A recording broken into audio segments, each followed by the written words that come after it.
And in the 42nd Jubilee, in the first year of the 7th week, Abraham called Ishmael and his 12 sons, and Yitzhak and his 2 sons, and the 6 sons of Keturah and their sons, and he commanded them that they should observe the way of Yahuah, that they should work righteousness and love each his neighbor, and act on this manner amongst all man.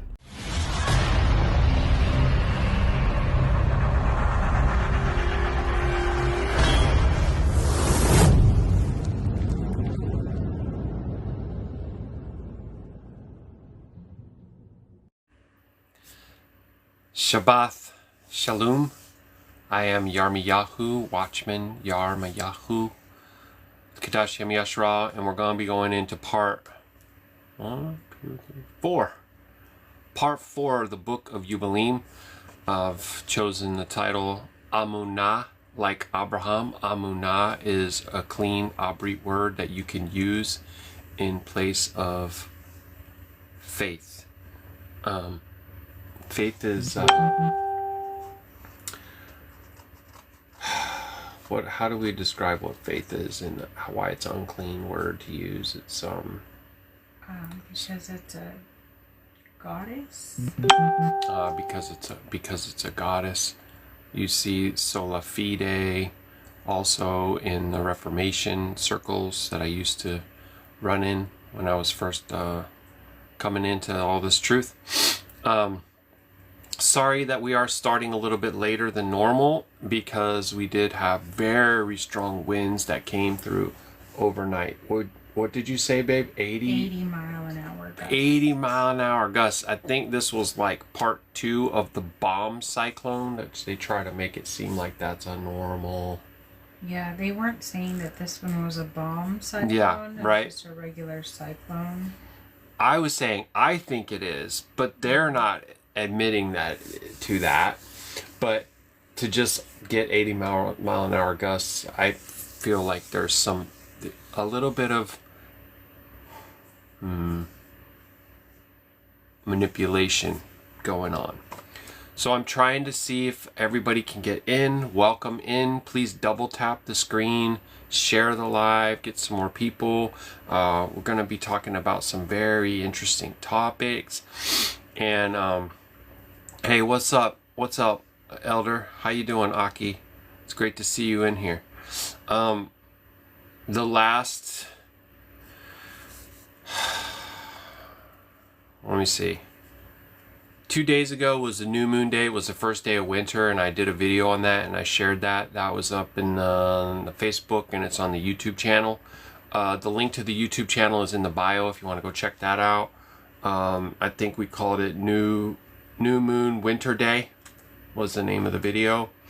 But as I was going through these scriptures in Yubalym, even 16 through 20, I continued to see the pattern of months 1, 4, 7, and 10. These are key Moedim. These are feast days unto Yahuah. We have the 7th day, which today is the Shabbat. Okay, it's never moved. It only changes on the pagan calendar because they change their calendar. But to Yahuah, it's never moved. It's always 7th day. It's, week after week. 52 Shabbats a year, and it starts over. Okay? And then we have the fixed feast days like Shabuot, Saku, Pasak, okay, unleavened bread. They might call it booths, they might call it weeks. I'm just telling you what the scripture calls it, okay? And these new moon days. The first full moon of the first month marks the beginning of spring. The first full moon of the 4th month marks the beginning of summer. The first full moon of the 7th month marks the beginning of autumn. And we just had the first full moon of the 10th month, which is the beginning of winter.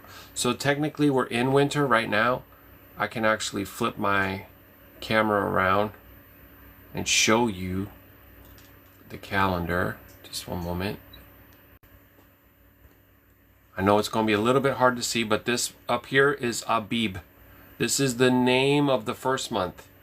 The other months are not named. That is a tradition of man. That is the lying scribes and Pharisees. So we have the second month, the third month, the fourth month, fifth month. Oh, this one's a little bit difficult to see. Sixth month, seventh month, which is a huge feast month for us. We have Yom Kippur, we have Saku, okay? We have the first, we have the new moon of the autumn season, 8th month, 9th month. This is where we are right here, 10th month. So this green box right here was the night that the moon was full, which made the very next day the new moon day. Okay, so that was the pagan day 12/16. Today's only 12/18, so it's only the second day of winter right here. And this represents the Shabbat. Okay, if you want a copy of the calendar, you can email me and I send you out a copy for free. I want you also to notice that I have transliterated the names of the 12 tribes right here. This is Manasseh,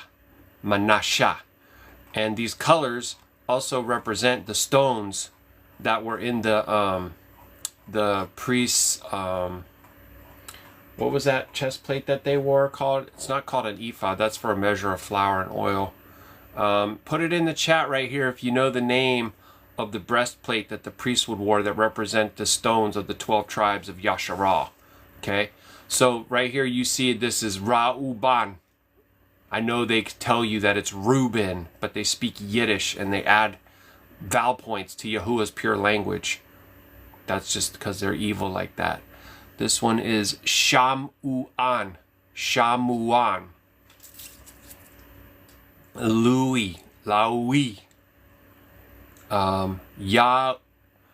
Yahuda.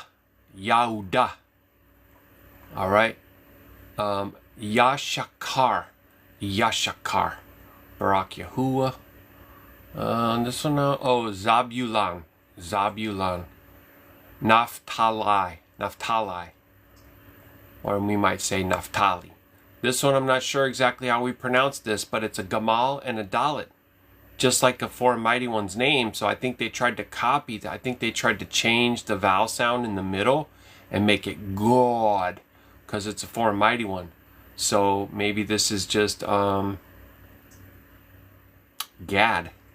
I'm not for sure on that one. I would like to know. Ashar. Why they gotta mess with my tribe? Manasseh, why they gotta mess with your tribe, honey? My honey baby. Aparim. Beni Yamin. What is Aparim? Ephraim. Oh, Ephraim. Yeah. Because there's no E. There is no Ephraim. All right. So anyway, we're going to talk about the calendar more as we progress, because I'm going to tell you guys, I'm going to show you guys. Like, I've been amazed how many confirmations the Father keeps bringing regarding his Moedim, that he does mighty works on his Moedim. Okay? We're going to talk about Abram right here and how he was, Yitzhak, his son, he was willingly going to lay down the life of his son. That he was, it was Hashatan, the accuser, that went before the Most High Yahuwah and suggested that he try Abram this way. See, in Christianity and Christianity, you don't get that understanding. You don't understand. Yeah, you know that it was appointed unto him as righteousness, but you don't understand why would it have even been asked of him in the first place. But you understand from the book of Job, which is really Yaob, that Hashatan was the one who went before the Most High Yah and says, well, sure, he baruchs you and has Amunah in you because you prosper him in all ways, but if you touch everything that he has, then he'll curse you. Remember these challenges came? And then he said, okay, you could touch all that he has, but you cannot touch him. And then the next challenge was, okay, you could touch him, but you can't take his life. And in all these things, Yaob proved to be trustworthy and true, full of Amunah, and he never would curse the Most High Yahuwah. No matter what happens to us, we need to be faithful and true to Yahuwah, right? And we are being tested sometimes, okay? You are enduring through different trials sometimes as a way to exercise your Amunah and as a way to measure your Amunah. And we are bearing witness against wicked Ruach Ha'Qadash. Okay, you have an opportunity to put them to shame when you continue to believe and trust in Yahuwah despite the things that they want to happen to you. Losing your job or a relationship or issues with your health. Remember, your health is a direct reflection of your Amunah. If you're obedient, full of faith and trusting, you will be strengthened by the Most High. Okay? I wanted to share that. Did you see our Aki come in there at all? No, but Linda was in here and she said, this is the first time I've been able to be a part of.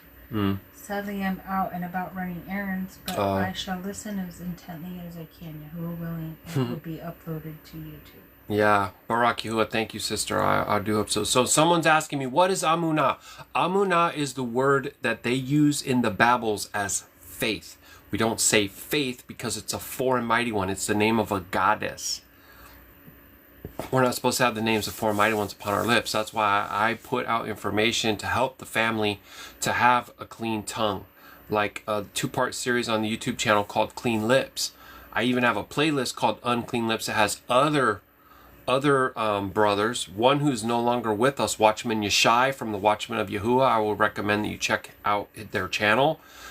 He has some videos on Clean Lips too that I have on the playlist. Hey Damon, great to see you. Aki, welcome. You guys, I really need to ensure that my brother is able to view this live. He's a beloved brother who shares the name with people out in the streets.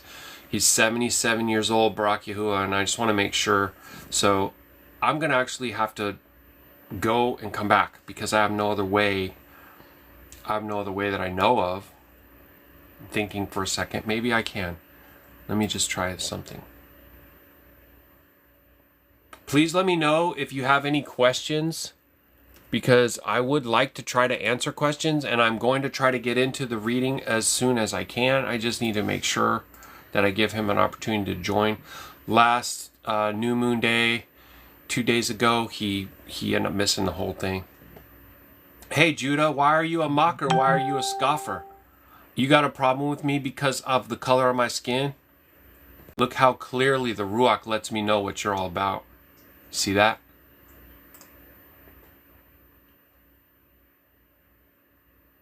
I end up having to talk about this, it seems like every time I come on here because there's so much haters. There just is so much haters. That is one difference between TikTok and Facebook. You have no way of knowing who my father's father was and more. When Yahuwah told me that I'm a son of Shamian, I believe him. Okay? When he gives me his Ruach to get understanding from these scriptures that I see no one else instructing on, then I believe him. Let Yahuwah be true and everyone else be a liar. I have no problem with that whatsoever. So it does look like that my messages went through to him, but it seems that he either didn't see them or, you know, and maybe that's the will of the Most High. Ha! He doesn't hear you, devil. You see that? So, Turah, which is, that's how you pronounce it. T-H-U-R-A-H. Turah. Turah would teach you to judge me by my fruits, to walk with me and see. You judge by the flesh. You walk in the flesh. You're full of hatred. You see that? You're a mocker and a scoffer, and Yahuwah rebuke you. There you go. Right? Look what fruits you display. I can righteously judge your fruits. Look, you people have been nothing but haters. I've never done a thing to you. I don't know you, and if I did, we could walk together. If you could get that hate out of your heart. Do you think it's Turah to hold a person guilty for the crimes of another person? You don't even know the scriptures. You don't know Yahuwah. The scripture teaches us that each person must give account for every word, thought, and deed for themselves. You don't know how to judge a righteous judgment. You should never be a king. A king, a Malach Sadak, a king and priest forever after the order of Yahusha HaMashiach shall judge a righteous judgment. See that? Bro, I bring it out because that's righteous anger. You're a blasphemer. You're calling unclean what Yahuwah has made clean. And now you're trying to deflect. Like those people out there who project their crimes onto other people. Same spirit that's at work. I don't know, but I would test. Maybe you have no problem saying God, Lord, Christ, all names of devils. And then you call me a devil because I come out and bring his words of truth to the people to try to share these things with them.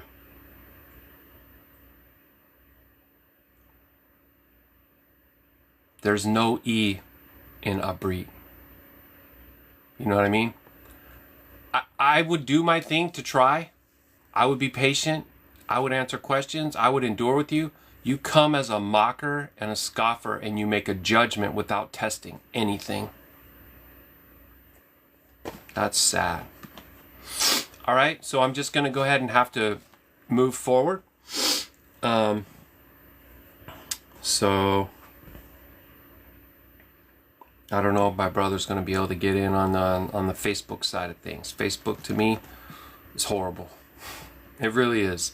I go live on Facebook and I might have 2 people that come into the live. It's just it's a barren wasteland in so many ways. No, I am not Jewish at all. Nor follow the Talmud. Nor am I Exan. I do not follow the Talmud at all. What we go by is the inspired scripture of the Most High Yahuwah. We have, of course, the canonized scriptures, and we clean up the tongue and the language. Then we also have the book of Chanukh, which I have a 5-part series on the YouTube channel. The book of Yubalym. Extra apocryphal books, a lot of them that are in the Safar. And all esteem to Yahuwah. Baruk Yahuah. All right, thank you for that question. So, you may guard the 7th day, Baruk Yahuah. You may have the wrong times, but that's also a part of the curse. You may seek to guard the feast days. You might call them by the wrong name and you might not understand all that's commanded of you to do in those. But are you guarding the new moon days? Do you know what they are? Do you know when they are? It's not every time the moon is full, and it's dang sure not when the moon is a sliver. Okay? Just like with the Shabbat, it begins when the sun is up.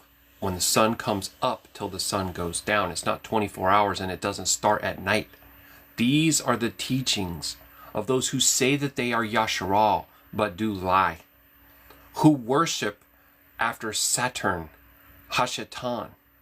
Okay? Children of darkness. Baruk Yahuah. So now as we go in, we're going to be doing chapters 16 through 20. As soon as I start, one of the first things I see, it says, on the new moon of the 4th month, we appeared unto Abraham. We is the Kadash Malakim, okay, which would be righteous messengers. At the oak of Mamre, and we talked with him, and we announced to him that the son would be given to him by Sarah, his woman, his wife, his Asha. And Sarah laughed, for she heard that we had spoken these words unto Abraham.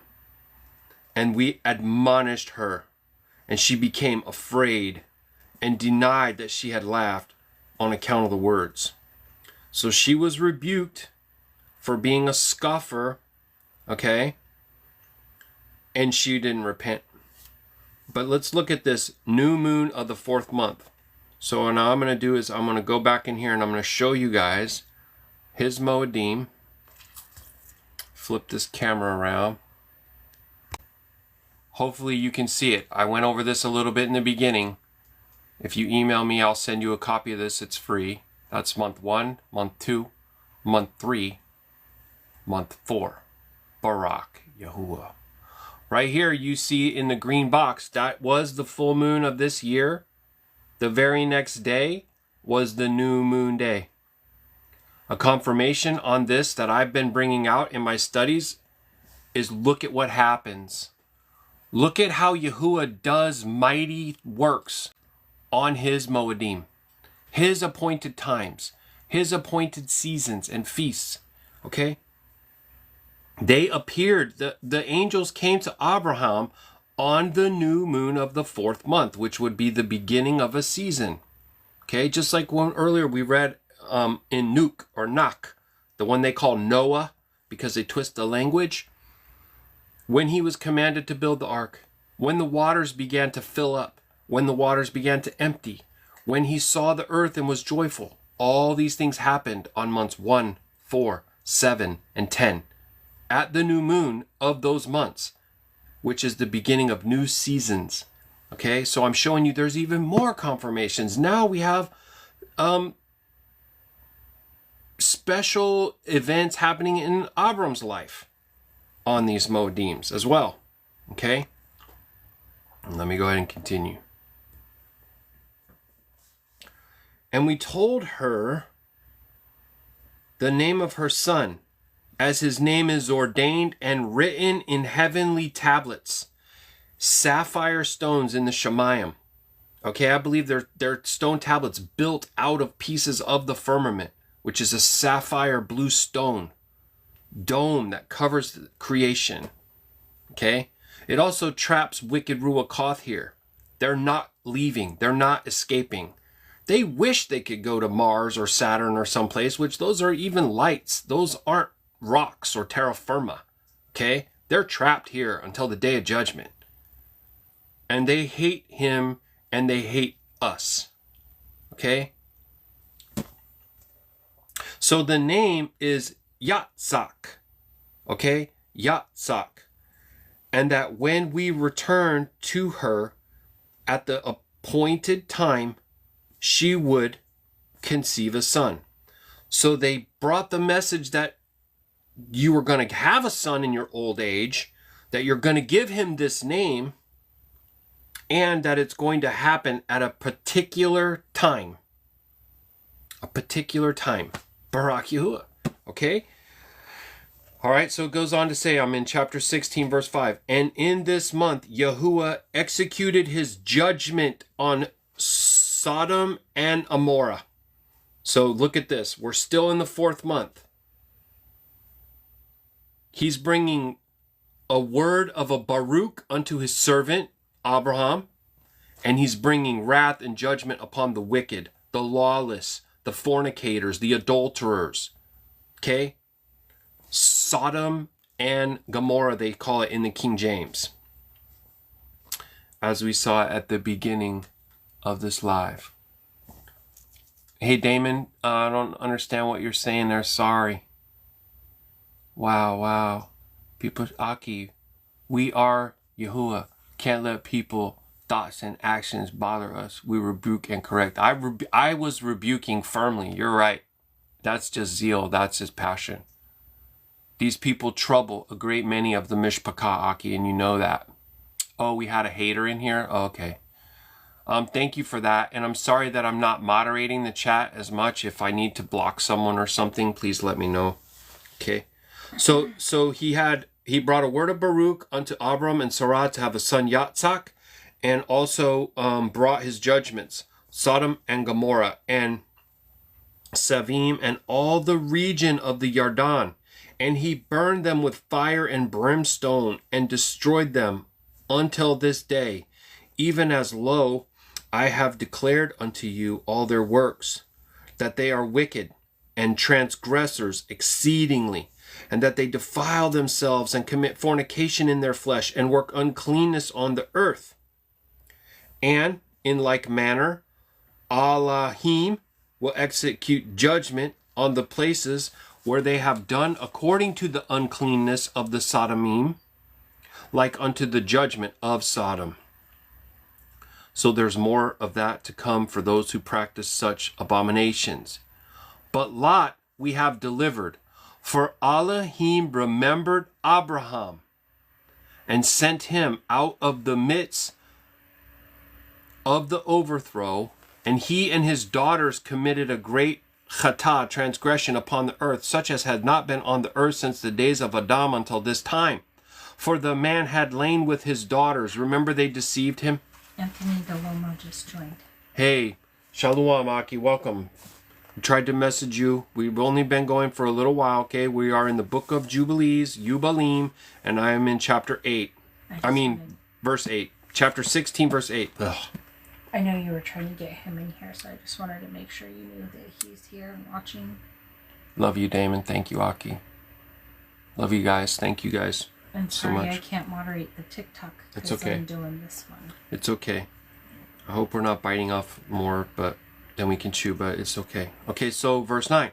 And behold, it was commanded and engraved concerning all of his seed on the heavenly tablets to remove them and root them out and to execute judgment upon them like the judgment of Sodom, and to leave no seed of the man on earth on the day of condemnation. Okay. Yahuwah was not well pleased at all with the daughters deceiving their father to lay with them to bear children unto him. Okay? That happened. We read about that in other texts. I believe we get enough of that even from regular canon, right? Sometimes there's things that I've learned from Yashar, and it's been a while, so I don't want to quote any of those because I can't quote them with authority, so I don't want to do that. Our Kuti Mandia says, I learned recently the controllers have changed how many days are in a week multiple times throughout history. So how does anyone believe those deceivers when the Shabbat is? It's baffling. And it is. I mean, if you repent and change from what you're doing, I won't block you. But you're just being a mocker and a scoffer. So you're just trying to, you know that there's wicked spirits on you, trying to cause distraction from those who actually want to learn and want to study. Okay? So yes, that's true. And I would ask you to go to the calendar playlist and watch the video called 7th Day, Changing Times and Seasons. It talks about that. There are actually more times that the pagans changed their calendars than I covered even in that 2-hour video. Most of it's only what we even know of. Who knows how many times they changed it? But the reason, history. Yes, and the reason why you're saying why do people trust them? Because people are given over to be deceived. Yeah. Right? Some people cannot receive the truth no matter how many times we tell them. It's not our power and authority that makes them believe the truth. It's the Ruach of Yahuwah that does that. Okay. So, verse 10.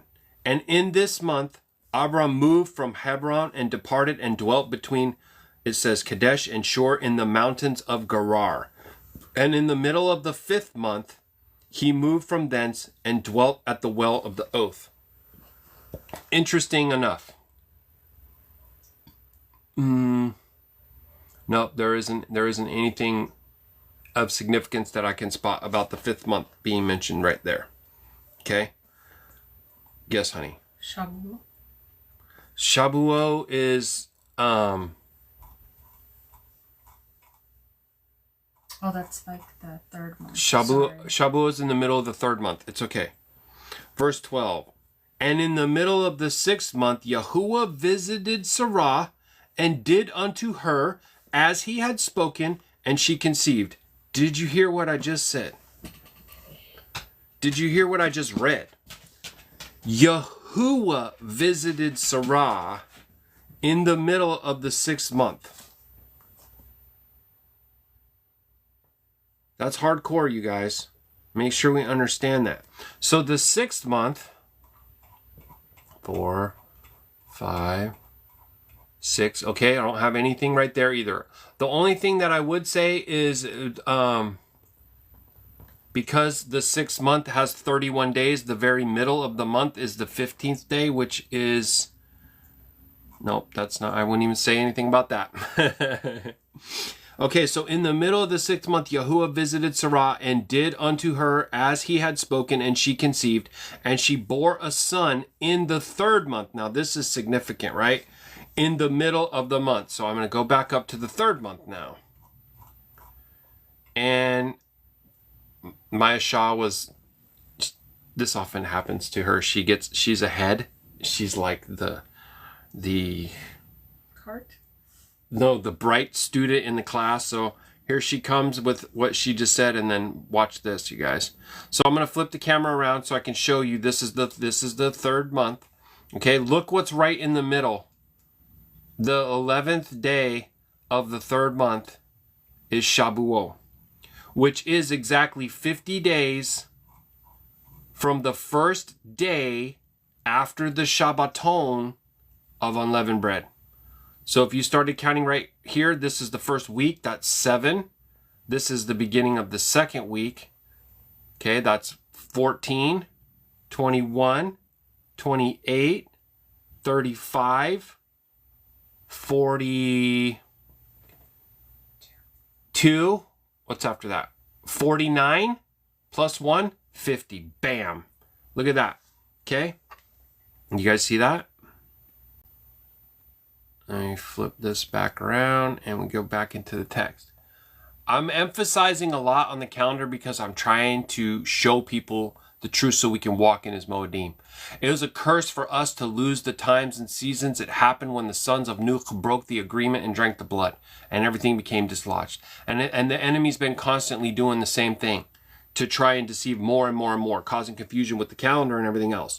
But look at how the Father's always operating in his appointed times. And wait till you see what the Qadash angels say about Abraham walking in the Moedim that's written on sapphire stones. And why he is one of the most Baruked. Okay? Most Baruked because of that. And she bore a son in the 3rd month, in the middle of the month, at the time of which Yahuwah had spoken to Abraham of the feast of first fruits and of the harvest. So that is Shabuot. It literally just told us to, right? Yitzhak was born, and Abraham circumcised his son on the 8th day. He was the first that was circumcised according to this agreement, which is ordained forever. Because earlier, last Shabbat, we talked about the oath about the covenant and the circumcision on the 8th day, and it goes right on to tell you that Yashar'Al did not walk in it. Almost immediately they didn't do it. Okay? So this is being re-established, right? Renewed, right? Okay. Verse 15. And in the 6th year of the 4th week, we came to Abraham at the well of the oath, and we appeared unto him as we told Sarah that we should return unto her, and she would have conceived a son. And we returned in the 7th month and found Sarah with child before us, and we baruked him. And we announced to him all the things which had been decreed concerning him, that he should not die till he should beget 6 more sons, and should see them before he died, but that in Yitzhak shall his name and his seed be called, chosen, and that all the seed of his sons shall be the other nations, and be reckoned with the other nations. But from the sons of Yitzhak, one should become Qadash seed, and shall not be reckoned amongst the other nations, for he shall become the portion of all Alyan.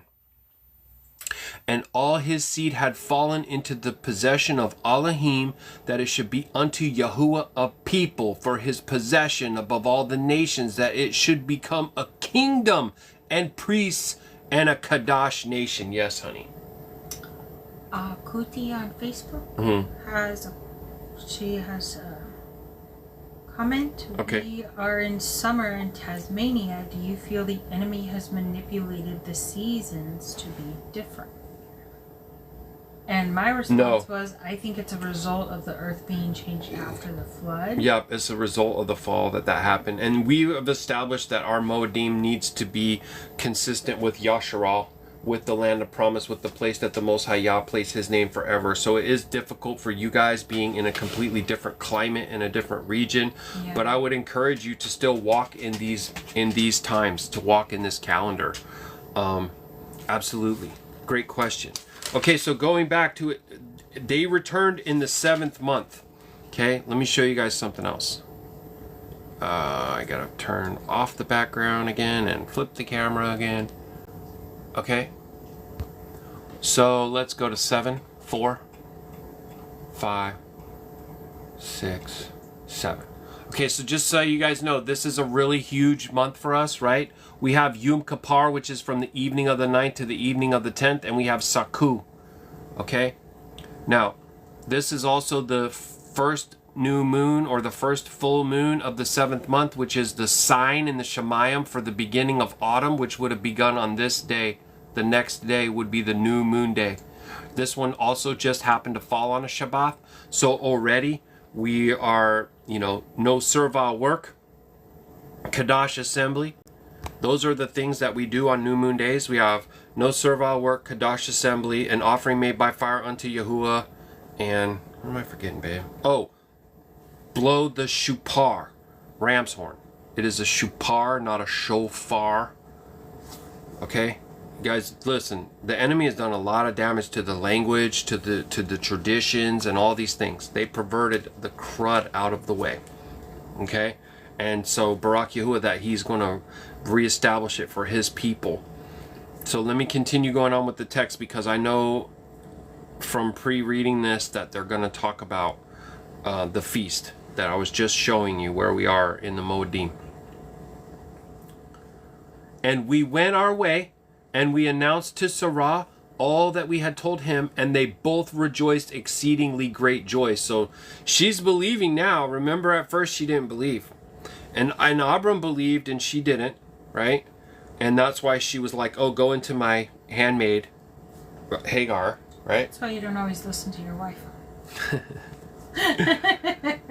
And he built there an altar to Yahuwah, who had delivered him, and who was making him rejoice in the lands of his sojourn. And he celebrated the feast of joy in this month 7 days. That's Saku. How did he know to do that, family?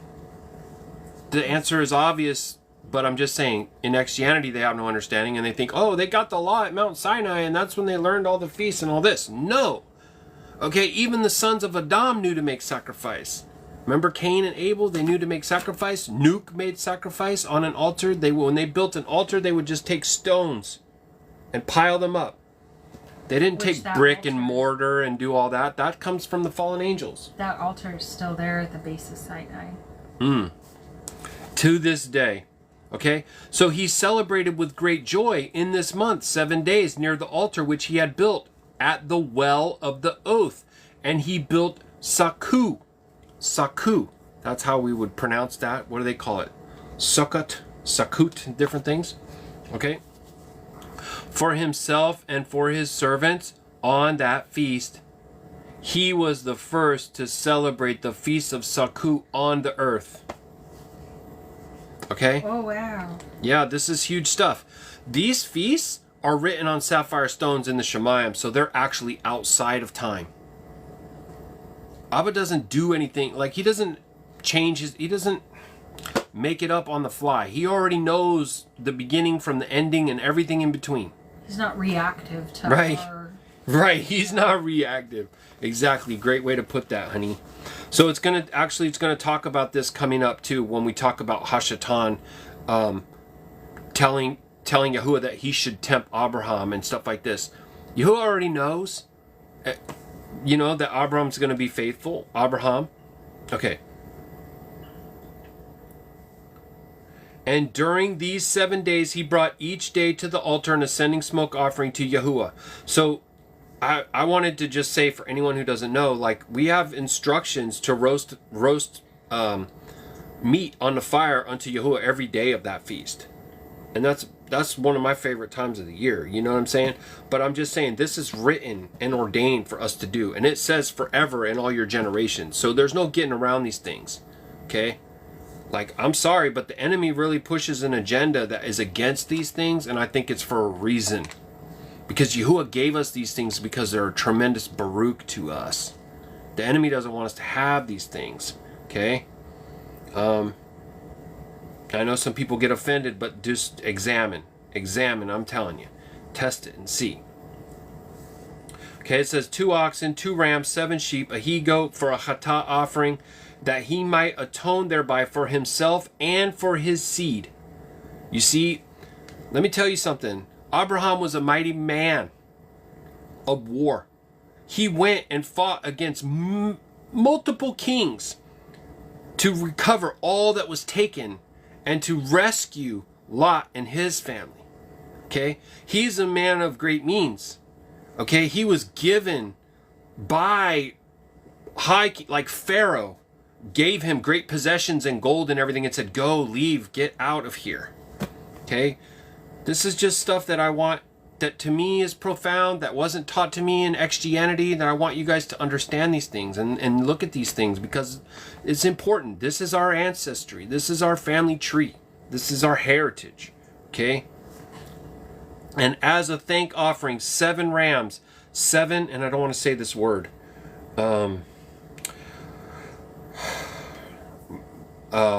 yearling goats, 7 sheep, 7 he-goats, their first fruit offerings and the drink offerings, and he burnt all the fat thereon on the altar. This is a commandment for continual offering that we see in the Levitical priesthood with the fat. Okay, so he knew about these things too back then. A chosen offering unto Yahuwah for a sweet smelling savor. Okay. And dawning and evening he burnt fragrant substances, frankincense, galbanum, stacte, nard, myrrh, spices, costume. All these 7 he offered, crushed and mixed together in equal parts and pure. I think that's very interesting. I would like to know what all those ingredients are. I would like to know, well, what would happen if we kind of tried to mix those things together for ourselves for these special moedims. And he celebrated the feast during 7 days, rejoicing with all of his heart and all of his soul, he and all those who were in his house. And there was no stranger with him, nor any that was uncircumcised. And he baruked his Creator, who had created him in his generation, for he had created him according to his own taub pleasure. For he knew and perceived that from him would arise a plant of righteousness for the eternal generation. The eternal generation, you guys. The ones that Yahusha said the gates of Sheol shall not stand against them. That's the Mishpachah. That's the Qadashayam of Yasharal. This is Yahuwah saying, my righteous people's Yashar'Al. Yeah. 2 things. Okay. Anthony says, to me, learning these different things, it's like the secrets. And then Lindia has a question. Does the fire pit have to be made out of natural stone? As I have a metal yeah. fire pit Okay. I use. Thank you. All right, thank you, baby.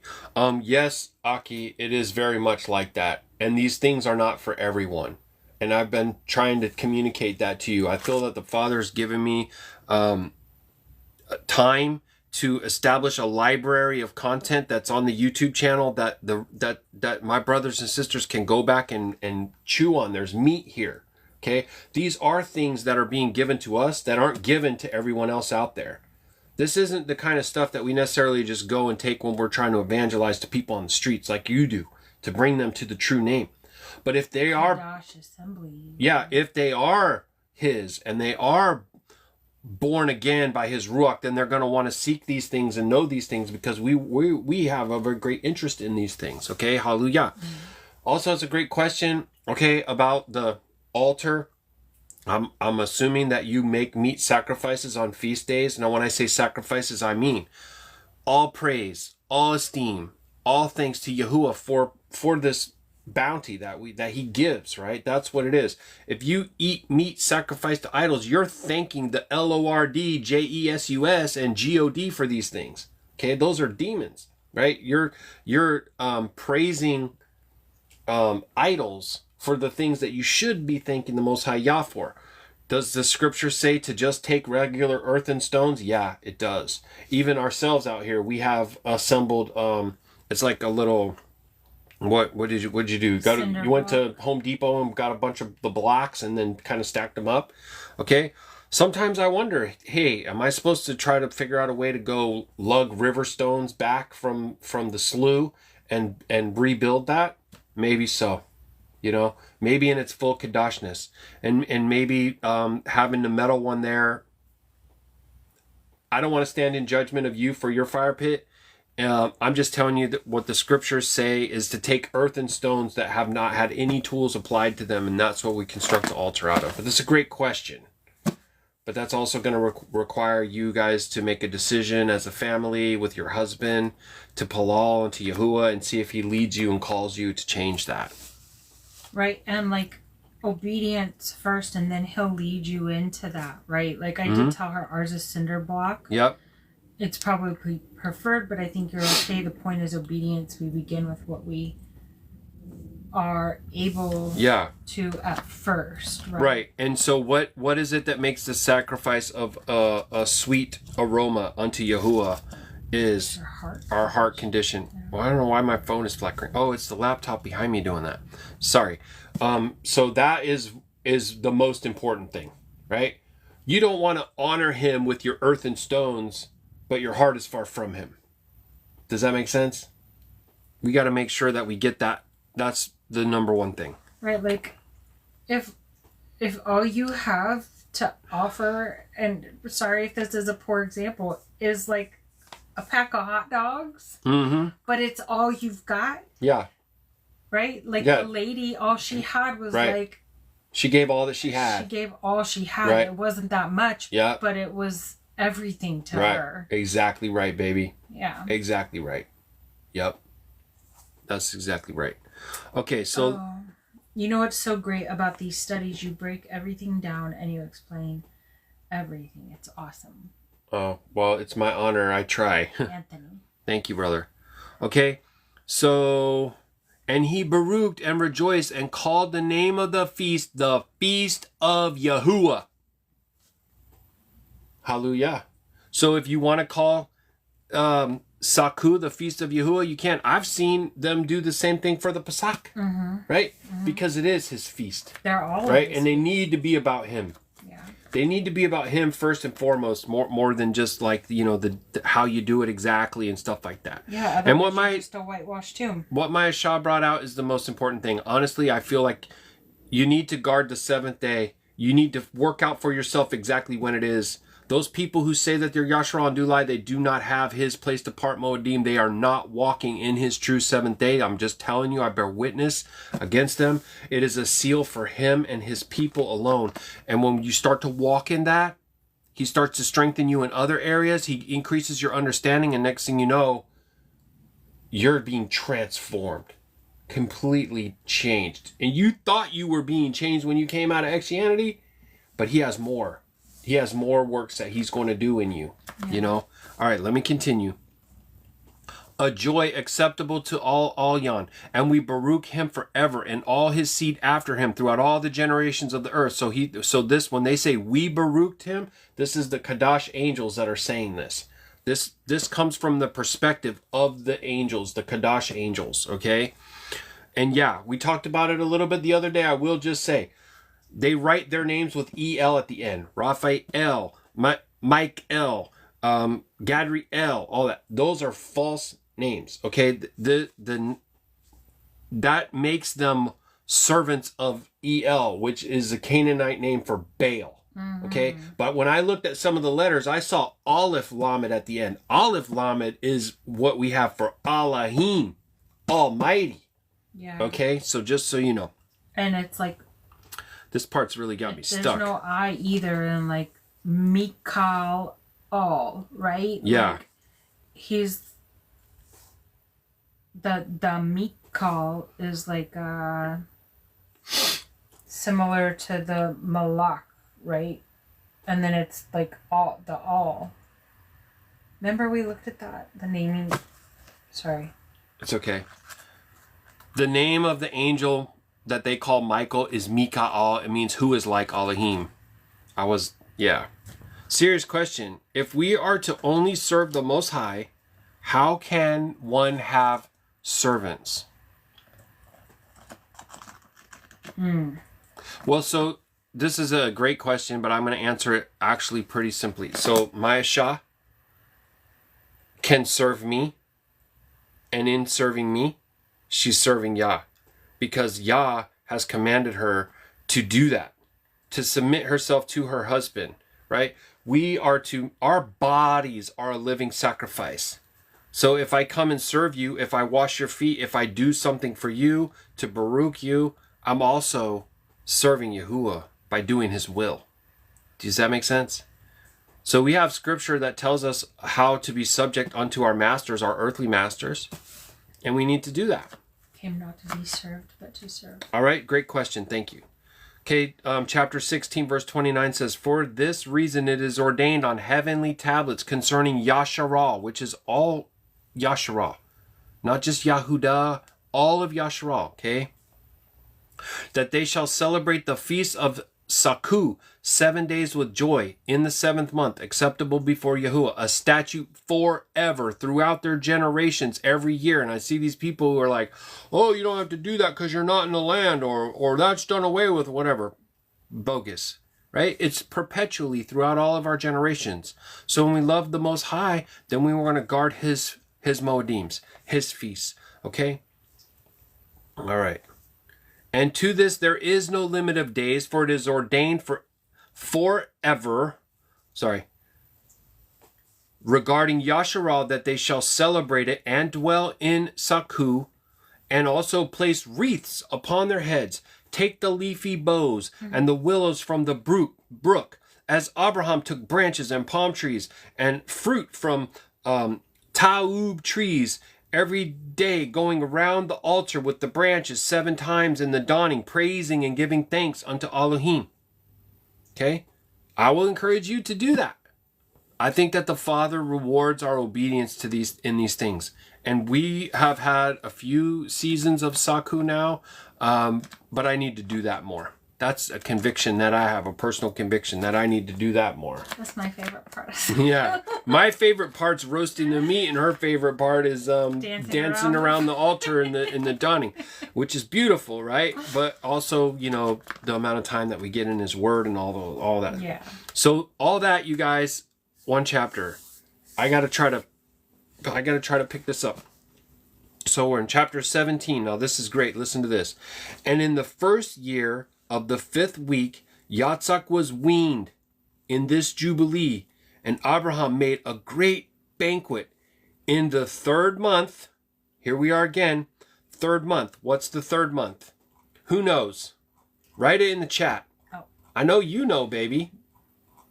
I want to know if anybody else knows. What was the feast that we talked about that was in the middle of the 3rd month? And I've been on this for a while. This is our annual wedding anniversary.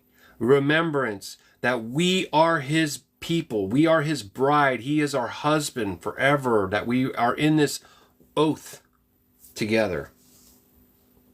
Did anybody write it over there? Tabernacles. It's okay. It's a well guess. It's no problem. That was in the 7th month. That's Saku, right? Tabernacles, where we dwell in booths. Gets confusing because they say Saku, they say tabernacles, they say booths. That's the same feast. Okay? Anybody get over there? No. You guys, come on. It's one of the big ones. What's in the middle of the 3rd month? Sounds like you need to email me for a copy of the calendar.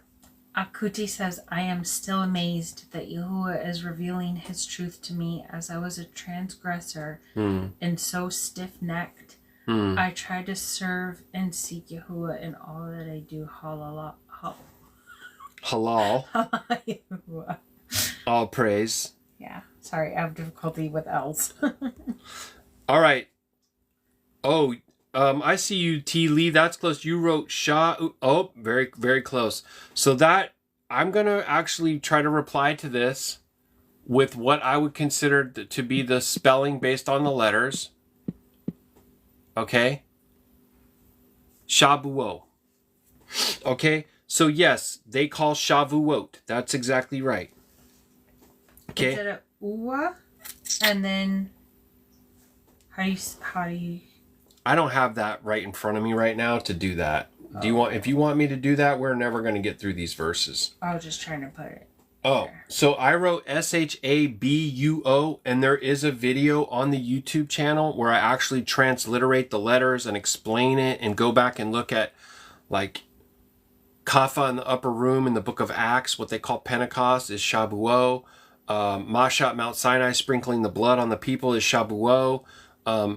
Noah, after the flood, made a sacrifice on the altar for the transgressions of the earth. That was on Shabuo. And also we have stuff right now about Abraham, Baruk Yahuah. I was just trying to spell it in the chat over here. Okay, baby. Did you send me an email, Damon? Email me jdbull15@aol.com. It's in the description of every YouTube video, and it's also in my bio in the link tree. And I'll send you the copy of the calendar. And anybody who wants that. Okay. In the first year of the 5th week, Yitzhak was weaned in this jubilee, and Abraham made a great banquet in the 3rd month on the day that his son Yitzhak was weaned.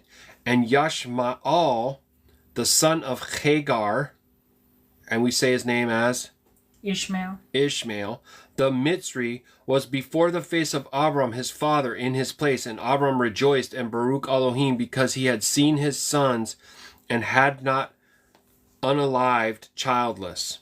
Okay, they came together as like a family time, a family feast, a family reunion. And he remembered the words which he had spoken to him on the day which Lot had parted from him. And he rejoiced because Yahuwah had given him seed upon the earth to inherit the earth. And he baruked with all his mouth the creator of all things. And Sarah saw Yashmael playing and dancing, and Abraham rejoicing with great joy, and she became jealous of Yishmael, and said to Abraham, cast out this bondwoman and her son, for the son of this bondwoman will not be heir with my son, Yitzhak.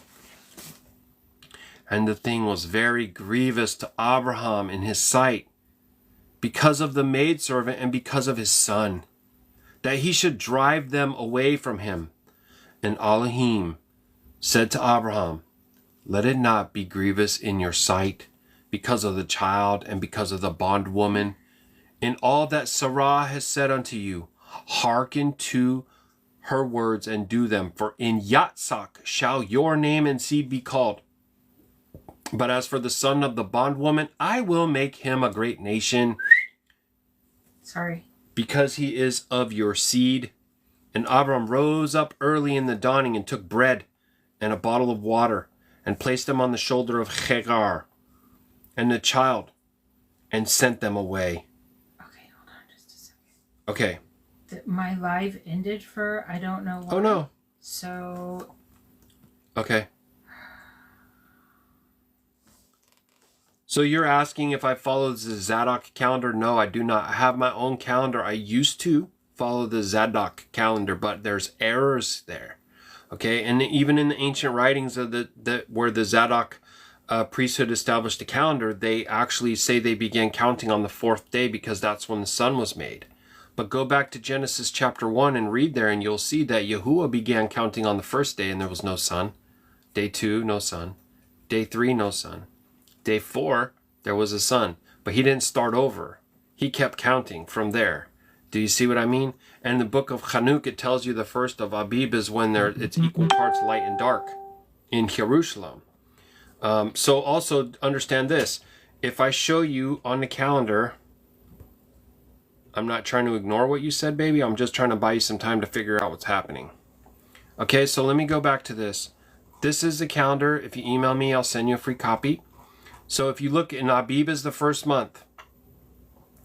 If you're ever testing a calendar that someone presents to you, it should always have 1, 2, 3, 4, 5, 6 days of work and a 7th day of rest. Okay? And it should have 364 days in a year only, precisely, exactly. So you see 52 Shabbats. Okay?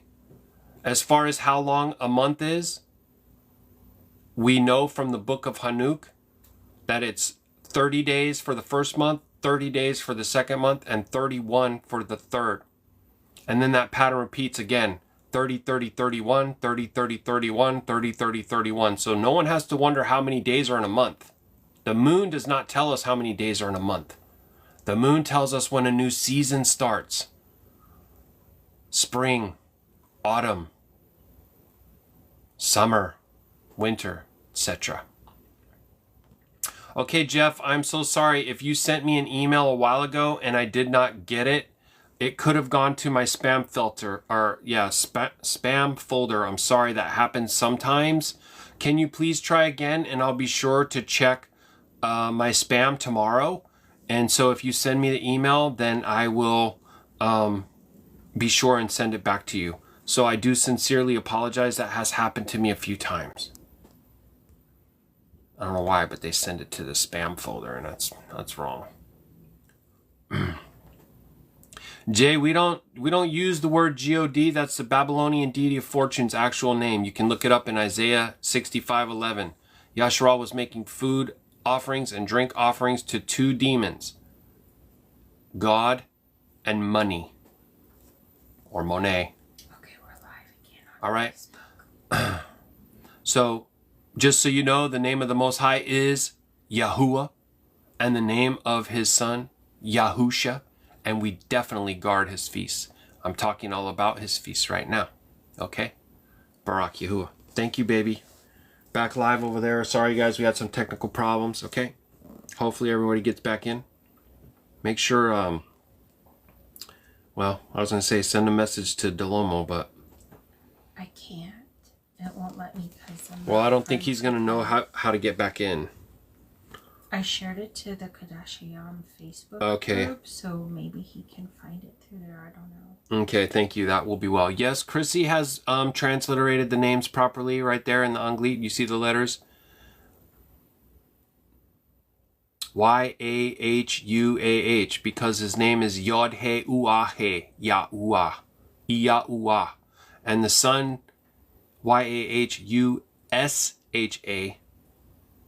Yahusha. Okay, you see how he comes in the name of the Father, Yahuah, Yahusha, right? Yahuah means Yah adds breath. Yahusha means Yah adds deliverance. Baruk Yahuah. Yahuah promised to be our deliverer, and he doesn't give his esteem unto anyone else. Hallelujah. Okay, so chapter 17, verse 8, and she departed and wandered in the wilderness of Beersheba, and the water in the bottle became spent, and the child then athirsted, and she was not able to go on, and fell down. And so the mother took him, cast him up underneath an olive tree, and went and sat on her own over against it, and at a distance of a bow shot, saying, "Let me not see the unaliving of my child." And she wept. And an angel of Elohim, one of the Qadash angels, said unto her, "Weep. Why do you weep, Hagar? Arise, take the child, hold him in your hand, for Elohim has heard your voice and seen your child." And she opened her eyes, and she saw a well of water, and she went and filled her bottle with water, and she gave her child unto drink. She arose and went towards the wilderness of Paran, and the child grew and became an archer, and Elohim was with him. And his mother took him a woman from amongst the daughters of the Mitzrayim, or the Egyptians, and she bore him a son, and called his name Nebayoth. Sorry, this one's tough. Nebayoth. For she said, Yahuah was nigh unto me when I called upon him. Baruk Yahuah. And it came to pass in the 7th week, in the 1st year thereof, in the 1st month, in this Jubilee, in the 12th of this month. Okay, this is crazy, you guys. Sorry, I get so excited. Let me show you guys something. Okay? I'm going to go back up to the 1st month. Hallelujah. Baruk Yahuah. I never heard anybody talk about this before. Okay, so this is the 1st month, and it just said it was the 12th day. Well, it just so happened that in this year, that was actually on a new moon. This was a sign in the Shemayim, in the heavens, that the next day was going to be the new moon day. It was going to be the 1st day of spring. Okay? But that's not the point right now. Okay? It could have been that it was also a new moon back then on that year, because it changes from year to year when the new moon is. Okay? Her cycle's every 29 and a half days on average, so each year the new moon day is slightly different. That's the only thing that moves around. So the Shabbat never moves, and the fixed feast days never move, but the new moon days do move around. So we have to be watching the Shemayim. We have to know what time it is. Oh, look, it's the first month, guys. When's the moon going to be full? Let's keep an eye out so we know when the feast is. Baruk Yahuah. Okay, so it came to pass in the 7th week of the first year thereof, in the first month of the Jubilee, in the 12th day of this month, there were voices in the heaven regarding Abraham, that he was full of Amunah. That's the faith. He was faithful in all that he was told to do, and he continued to love Yahuwah, and that in every affliction he remained full of Amunah. Okay? Now this is critical. I'm going to flip my camera around so you guys can hear. Some of you guys haven't been here for the whole series. This is already part 4 in the book of Yubalym. This next character that's coming up is Hashatan. It's another name for Hashatan. Go back to the other videos and watch them through. Okay, so this one is being referred to as the Prince, M-A-S-T-E-M-A. I don't really want to say this name. I looked it up. I looked at the images. It's very dark. Okay, I would like to really warn anybody, if you're not armored up, if you're not a warrior of Yahuwah, don't look it up. Okay, just so you know, it's seriously demonic stuff. This guy's a captain. He goes before Yahuwah, and he basically said, let 10% of the demons remain loosed on the face of the earth under my command. Okay, when this is going back to when Noah palal to Yahuwah to bind them all, that they would not have any effect over us. Okay? And Yahuwah heard the palal of Noah and he agreed. But then when this Prince Mastama came and petitioned him again regarding to let 10% remain loosed, he agreed. Okay? But he also said that he wanted to give apothecary to man. So Nuke was given writings about how different plants are medicines for us, to work against the demonic spells of pharmakia and such as this. This is a crucial thing in understanding, I believe, because it says that as in the days of Nuke, so shall it be at the return of the Son of Man, right? Well, I believe that means that the other 90% that are bound and locked up are going to be loosed, and all 100% are going to be up on the face of the earth again, okay? Spell it again. Okay, M-A-S-T-E-M-A. So this Prince Mastama, I just said the name. Twice. Came and said before Elohim, behold, Abraham loves Yitzhak his son. He delights in him above all things. Bid him to offer him as an ascending smoke offering on the altar, and you will see what he will do. And then you will know if he's actually full of Amunah or not. And in everything wherein you do try him, will he remain faithful, right? So this is just like in Job or Job, okay? The devil's coming to the throne of Yahuwah and says, yeah, you think he's faithful, but he loves his son more than anything else in this whole world. And if you take that, if you touch that, then you'll see if he really does or not, okay? And Yahuwah knew that Abraham was full of Amunah in all of his afflictions because he already tried him in the country and with the famine, and he tried him with the wealth of kings, and he tried him through his Ashah, right? We're using the Safar right now, the scripture, the Safar. So he tried him again through his Ashah when she was torn from him, and with circumcision. When the Most High told him that he needed to do this thing with the circumcision, he was older, and he went and did it himself, and everybody in his whole camp got circumcised, right? Okay? And he tried him through Yishmael and Hagar, the maidservant, and that he had to send them away.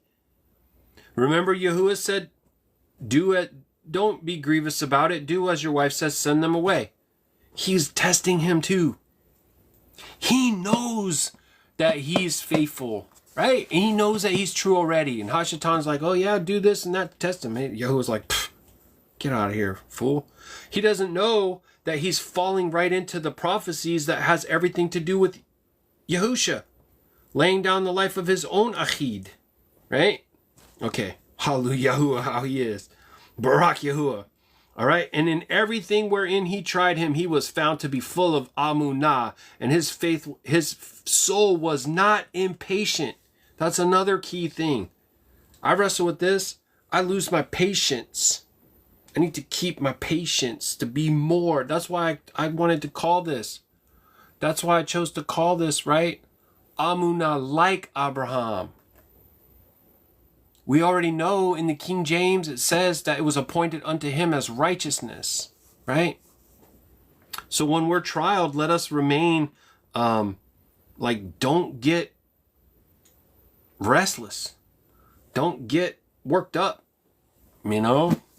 Anyways, that's for each person to test. And when everything where you had tried him, he was found to be full of Amunah, and his soul was not impatient, and he was not slow to act, for he was faithful and a lover of Yahuwah. That's the other thing. When the Most High was telling him to do something, he just did it. He didn't question it. He fully submitted himself to the will of Yahuwah, right? Everything okay over there? Someone's saying there's no sound. And I wonder if that happened when my alarm went off. I'm trying to answer your comment.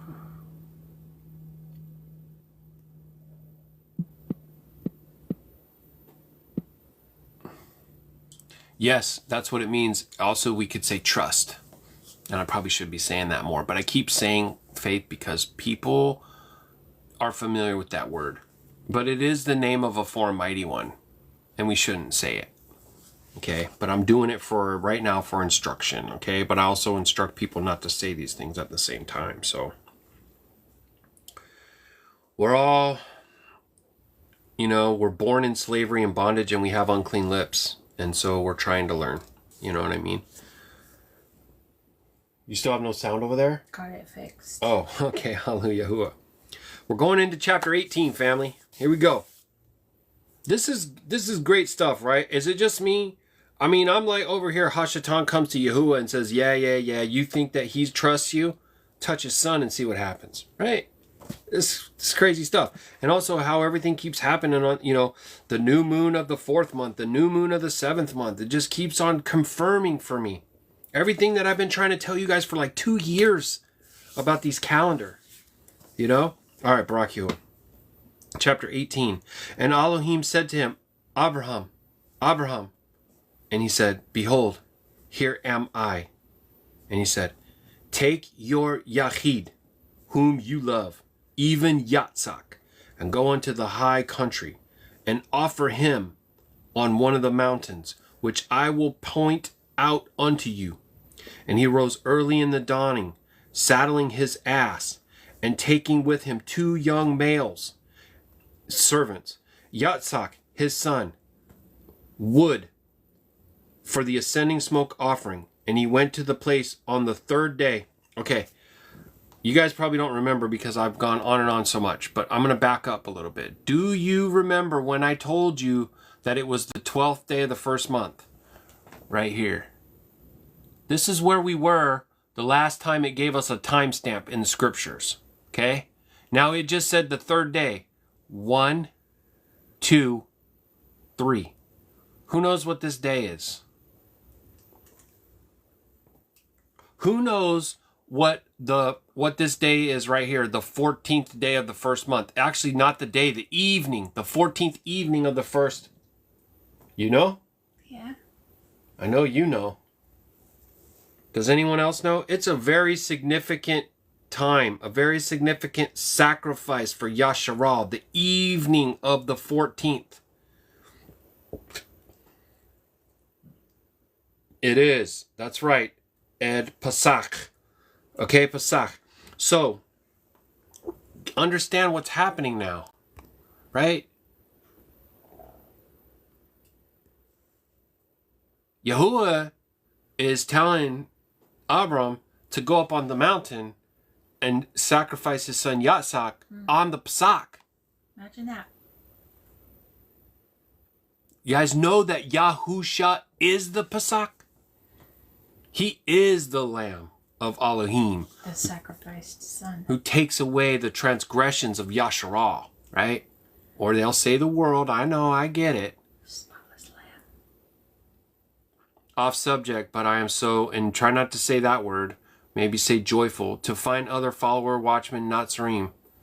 Okay, you have to go, okay, well, Shalom, and welcome, and we look forward to seeing you back, okay? All right, Shalom. And he rose early in the dawning and said, okay, I already read all that. Okay, so now, isn't it weird that it just told us back here that it was the 12th day, and then it told us it was 3 days later? Like, it didn't come right out and say that it was the 14th evening. You had to kind of like reason through that a little bit. But he gave us just enough information that we needed to figure out when it was. Study to show yourself approved. Right? So I want to know, do you guys agree? Is that how you're rendering the times too? Is that looking to you like that's when this is? I think it's very significant. And if it's not lining up with that, then I would be surprised. Right? Okay. Verse 4. He came to the well of water, and he said to his young servants, you abide here with the asses, and I and the lad shall go yonder. And when we have worshipped, we shall come again to you. So, fulfilling the commandment of the sacrifice is a form of worship. Because obedience is worship. Right? Baruk Yahuah. And he took the wood and the ascending smoke offering and laid it on Yatzak his son. And he took him by the hand. And he took in his hand fire and a knife, and they went both of them together to that place. And Yatzak said to his father, Father. And he said, Here am I, my son.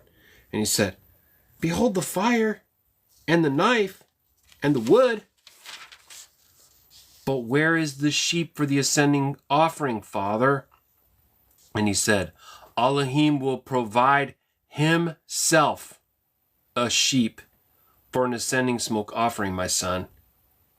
And he drew near to the place of the mount of Elohim.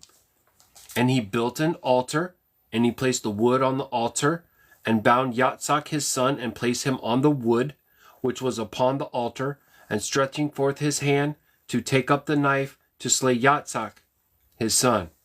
And I stood before him, and before the prince Mastema,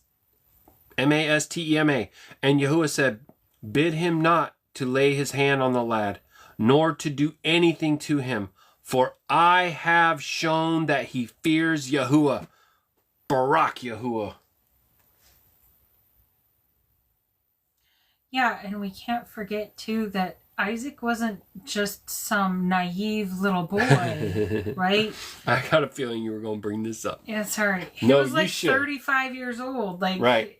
And we read in another writing, Yashar, right, that he was aware of everything that was going on. And he said, it's okay, Father. He laid his life. He was willing to do it. He said, it's okay, Father. Like, and that's hardcore. Right. Like, Yatzak is no joke, you guys. Remember, I just read earlier that it said Yahuwah visited Sarah. Yeah. But kind of like there's such mirroring imagery between this sacrifice and Yahuwah sacrificing Yahusha, his son, who willingly laid his life down as well. Right? Yeah. Yeah. Shabbat Shalom. Welcome. Yeah, baby. That's it. It's beautiful. Okay. So this is also kind of the thing, because Yahuwah is like, okay, he did this to prove what was up to Hashatan, right? And now he's proved it, right? So we don't need to go any further. It's proven and it's established, like he was going to do it, right? Yeah, tuck tail and get out. And I called to him from the Shemaim, and I said, Abraham. And he was terrified and said, Behold, here am I. And I said unto him, Lay not your hand upon the lad, neither do anything to him. For now I have shown that you fear Yahuwah, and have not withheld your son, your firstborn son, from me. And the prince, Mastema, was put to shame. And Abraham lifted up his eyes and looked, and behold, a ram was caught by its horns. And Abraham went and took the ram and offered it for an ascending smoke offering in the stead of his son. And Abraham called that place Yahuwah Yarah. It says Yahuwah has seen. So that it is said, Yahuwah has seen That is Mount Zion. I just love that. Mount Zion, family, okay? Abraham was going to sacrifice Yitzhak on Mount Zion, on the Pesach. Kind of like Yahusha. Hardcore. Sacrificed on Mount Zion, on the Pesach. Yeah, exactly. And Yahuwah called Abraham by his name a second time from the Shemayim and caused us to appear and to speak to him in the name of Yahuwah. So Yahuwah called Abraham by his name a second time from the Shemayim, and he caused us to appear to speak to him in the name of Yahuwah. So he sent his Qadash angels down. You know in the scripture how it says that the enemy means it for evil, but Yahuwah uses it for ta'ub? There's another perfect example of it right there. You know, and oftentimes I wonder, does Hashatan think that he's like getting away with something or doing something? And meanwhile, he's falling right into the Father's plan the whole time. And he said, by myself have I sworn, says Yahuwah, because you have done this thing and have not withheld your son, your Yachid, from me, that in Baruching I will Baruch you, and multiplying I will multiply your seed as the stars of the Shemayim, and as the sand which is on the seashore. Let me see if I have... said sandwiches. Sandwich is on... sandwiches. Oh, baby. I had a great picture that had stars, and I don't know what I did with it, but because I've been putting together all these screenshots of these words, the Abrit tongue. Anyways, let's not worry about that right now. Let me just get back on point. Sorry, family. Damon said he heard it too. Sandwiches. Sometimes I haven't cracked myself up.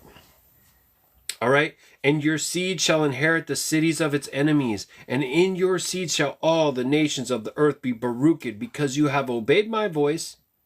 And I have shown to you, and I have shown to all that you are full of Amunah unto me, and in all that I have said unto you. Now go in Shalum. And Abraham went unto his young servants, and they arose and went together to Be'er-sheba. And Abraham dwelt in the well of the oath. And he celebrated this feast every year, the seven days with joy. Okay, now understand where we are now. What comes right after the Pesach in the evening? What comes right after that? Who knows? I want to encourage you. If you don't know, it's okay, but you need to find out. You need to learn, okay? It's important. We have another huge 7-day feast right here this next week following the evening Pesach. They call it unleavened bread, okay? It's 7 days. There's no servile work on the first day, and there's no servile work on the last day. Wait, 1, 2, 3, 4, 5, 6, 7. I'd have to double check that. Sandwiches. You're funny. A sister here had a great question that I've wondered myself too, and she said, do you ever think about how come it says ram and not ram with Yahusha? Or am I looking at it wrong? Right? Like the difference is in the canon it says lamb, and in Jubilee it says ram. So it's an interesting question. I'm immediately given the idea that I've seen before that we've had interchangeably to sacrifice a goat or a lamb. But yeah, why it says a ram right there, I'm not exactly sure.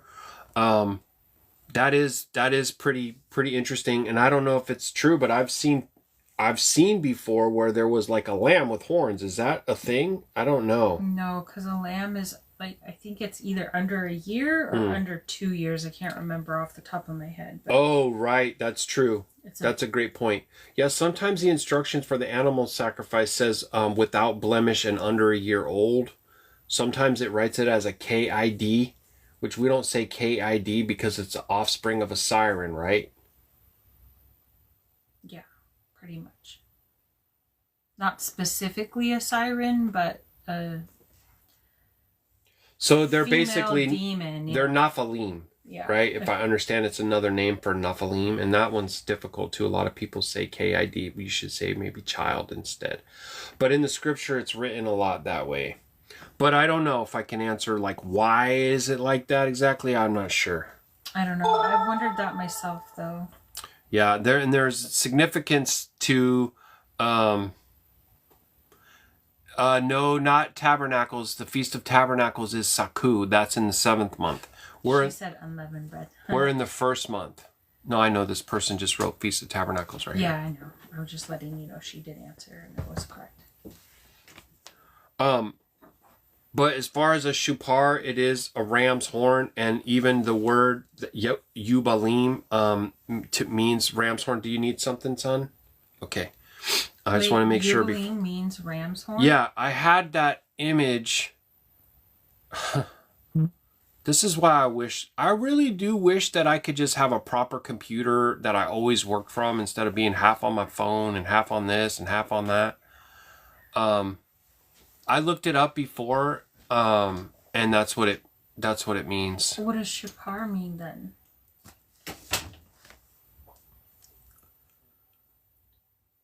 Because I thought Yubalym meant like I wish you could hear the frustration in my voice, but I know you can't, so I'm gonna just do my best to try and. I'm sorry. No, it's okay. You're not doing anything wrong. You ask great questions, but I'm not prepared to bring up the slides of those things at this very moment. So now I feel like I gotta look it up, and then that's gonna distract everybody. No, you can do that later. I can show you later. I have the screenshots in my phone. I was wondering why there's 2 separate words for the same thing. Because so I could speak about it, but I could be wrong, but I'll try. So one is the actual noun of the thing, and one is the verb of the thing. Oh, like blowing of it, and then the actual item. And also, just so you guys know, we can't trust 1,000% what's written in a Strong's Concordance, because a Strong's Concordance is not infallible. So, when it's a Jubilee year or a Yubalym year, what does that mean? Well, according to the scripture, it's a time of like forgiveness. It's when not necessarily slaves, because you have indentured servitude, where they would be have the option to be released. All debts were to be forgiven and things like that. But throughout this book, Yubalym, it counts it by chunks of 50. Right? It's actually 49 plus 1. A Yubalym is actually 49 plus 1. It's like, I have no idea where I was in the scripture right now. Do you? No? Okay. I'm going to try to find where I was. Oh. Well, no, I don't know. So I know that I was talking about the Feast of Unleavened Bread. And he celebrated the feast every year 7 days with joy, and he called it the Feast of Yahuah, according to the 7 days during which he went and returned in Shalom, and according has it been ordained and written on heavenly tablets regarding Yashar'Al and his seed, that they should observe this feast 7 days with the joy of the feast. So that's where we were. So that was the end of chapter 18, and that feast that they're talking about right there is unleavened bread. But also, like, I've seen before where we basically used to refer to the whole thing as the Pesach and not just the evening sacrifice in haste of the lamb as the Pesach, but it was the Feast of Pesach. And then you see right here, they said they called it the Feast of Yahuah. And earlier, we also saw that they were saying the same thing, the Feast of Yahuah for Saku, or tabernacles. So there's multiple times where it refers to it just as the Feast of Yahuah. All right.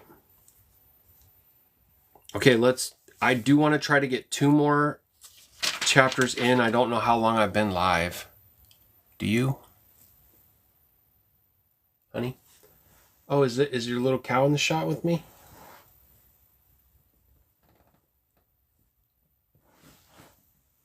What? Am I not allowed to call it a cow? It's a cow? Oh, it has horns. Cows can have horns. But not lambs, because they're too little. Well, it would be heifers can have horns. Oh, because a male cow is not called a bull? A male cow is a bull. Oh. But can we call it a cow still? Yeah, because that's the breed of animal, not the gender. Kind of confusing sometimes. Like a rooster and a hen are both chickens. Oh. Yeah, that's true. A bull and a heifer are both cows. That's interesting. Okay. So there's 2 chapters left. Chapter 19. And in the first year of the first week, in the 42nd Jubilee.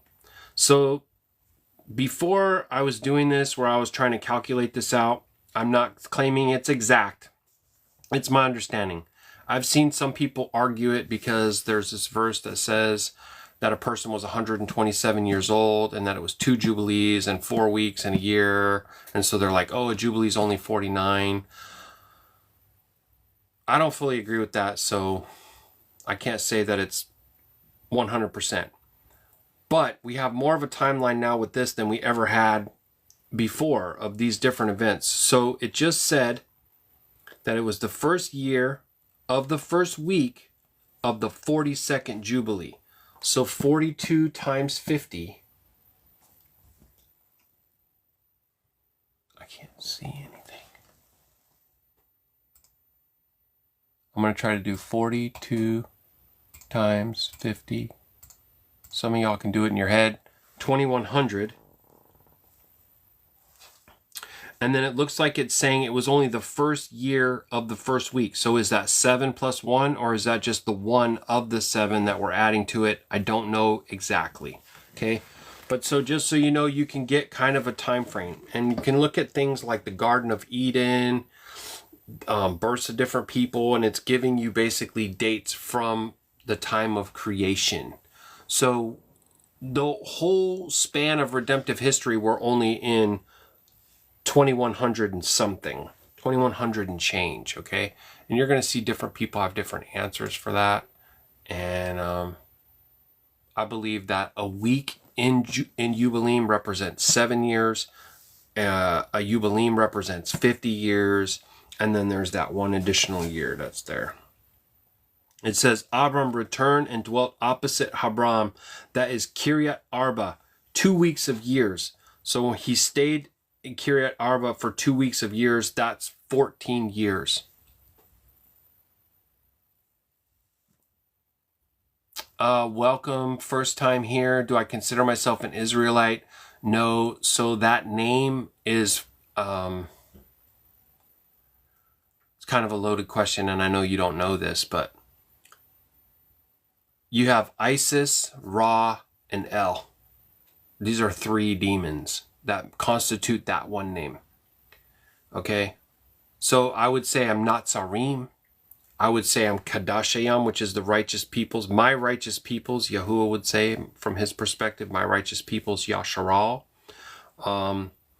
This would be sons and daughters of the promise.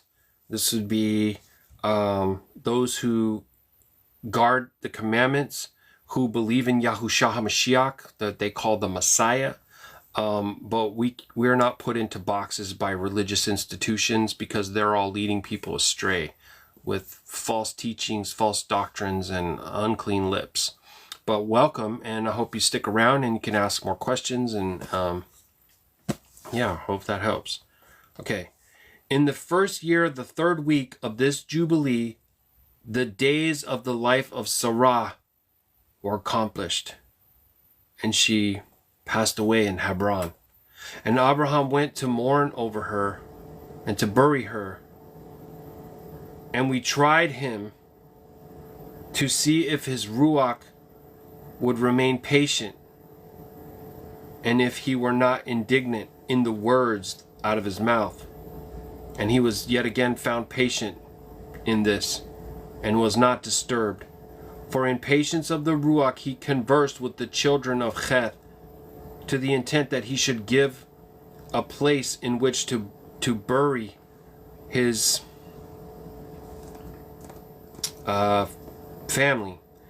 And Yahuah gave him favor before all who saw him, and he besought in gentleness the sons of Chet, and they gave him the land the double cave over against Mamre, that is Hebron, for 400 pieces of silver. And they besought him, saying, We shall give it to you for nothing. But he would not take it from their hands for nothing.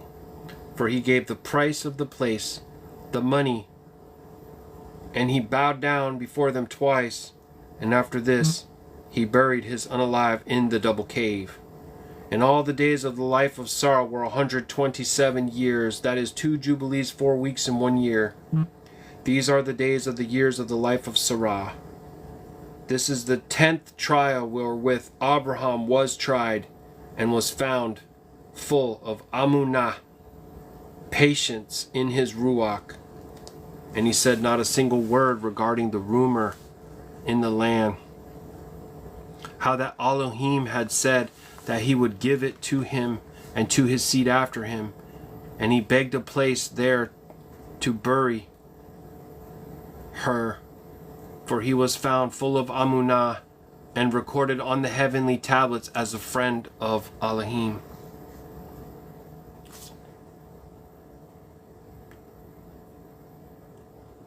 Example, first week of 5th year is the first year of 5th year of sevens. Yeah, I can understand. You know, now because of whatever happened with the live ending and starting back up over there, he's messaging me like crazy over here because he doesn't know how to get back in. Kind of sucks. Hey Diane, Shalom Shalum. Welcome in. Welcome in. So let's see, chapter 10. And in the 4th year thereof, he took a woman for his son Yitzhak, and her name was Rivkah, the daughter of Bethuel, the son of Nahor, the brother of Abraham, the sister of Laban, the daughter of Bethuel, and Bethuel was the son of Milcah, who was the woman of Nahor, the brother of Abraham. And Abraham took to himself a 3rd woman, and her name was Keturah, from among the daughters of his household servants. For Hagar and Sarah had both perished. And she bore him 6 sons, Zimran, Yashkan, Madan, Midian, Yishbak, Shuach, in the 2 weeks of years, or in those 14 years. And in the 6th week, in the 2nd year thereof, what was that? I don't even know what that was. I think it was a gift, thank you. And in the 6th week, in the 2nd year thereof, Rivkah bore Yitzhak 2 sons, Yaakov and Esau. Yaakov was a smooth, upright man, and Esau was fierce, a man of the field, hairy. And Yaakov dwelt in tents. And the 2 youths grew. And Yaakov learned to write, but Esau did not learn, for he was a man of the field and a hunter. And he learned war, and all his deeds were fierce. And Abraham loved Yaakov, but Yitzhak loved Esau. And Abraham saw the deeds of Esau, and he knew that it was in Yaakov that his name and his seed would be called or chosen. And he called unto Rivkah, and gave commandment regarding Yaakov, for he knew that she too loved Yaakov much more than Esau. And he said unto her, My daughter, watch over my son Yaakov, for he shall be in my stead on the earth, for a Baruk Atah in the midst of the children of Adam, for the esteem of the whole seed of Sham, right? For I know that Yahuwah will choose him to be a people and a possession unto himself above all the peoples that are upon the face of the earth. And behold, Yitzhak, my son, loves Esau more than Yaakov. But I see that you truly love Yaakov, and still further to your kindness to him, add kindness to him. Let your eyes be upon him in love, for he shall be a Baruk Atah unto us on the earth, from henceforth unto all generations of the earth. Let your hands be strong, and let your heart rejoice in your son Yaakov, for I have loved him far above my sons. He shall be Baruked forever, and his seed shall fill the whole earth. If a man can number the sand of the earth, his seed also shall be numbered. In other words, it cannot be, right? And all the Baruchs wherewith Yahuwah has Baruked me, and my seed shall belong to Jacob and his seed always. And in his seed shall my name be Baruked, and the name of my father Sham, Nuch, Noah, and Chanuk, and Mahalal, and Enosh, and Shath, and Adam. These shall serve to lay the foundations of the Shemayim, and to strengthen the earth, and to renew all the luminaries which are in the expanse. That one kind of blew my mind. What do you think of that? Renew the luminaries? Those are the Malakim, the angels. Interesting, huh? And he called Yaakov before the eyes of Rivkah his mother, and kissed him, and Baruch him, and said, Yaakov, my Yakid, whom my soul loves, may Elohim Baruch you from above the expanse, and may he give you all the Baruchs wherewith he Baruched Adam, and Chanach, and Nach, and Sham, and all the things of which he told me, and all the things which he promised to give me. May he cause to cleave to you and to your seed forever, according to the days of the Shemayim above the earth. And the Ruach of Tema shall not rule over you or over your seed, to turn you from Yahuwah, who is your Elohim, from henceforth and forevermore. And may Yahuwah Elohim be a father to you, and you the firstborn son, and to the people always. Go in Shalom, my son. And they both went forth together from Abraham. And Rivkah loved Yaakov with all her heart and with all her soul, very much more than Esau. But Yitzhak loved Esau much more than Yaakov. See, and in Christianity, they try to say that in spite of Rebecca's disobedience, right? Like, they view her as being... Right. Now you know why she did what she did, right? Right, because Abraham instructed her to. Exactly. And it was no small matter. No, it wasn't. Because she knows that he is carrying the seed of promise, the everlasting family that would renew the luminaries and would possess the earth forever, the renewed earth. Like, she was trusting that Abraham was telling her what to do because that was the will of Yahuwah. Yep. But Christianity teaches you the exact opposite. Of that course she was just all up in her feels and being disobedient and manipulative and stuff like that, and that couldn't be farther from the truth. I'm on, baby. Absolutely agree. Absolutely agree. Hang on 1 second, family.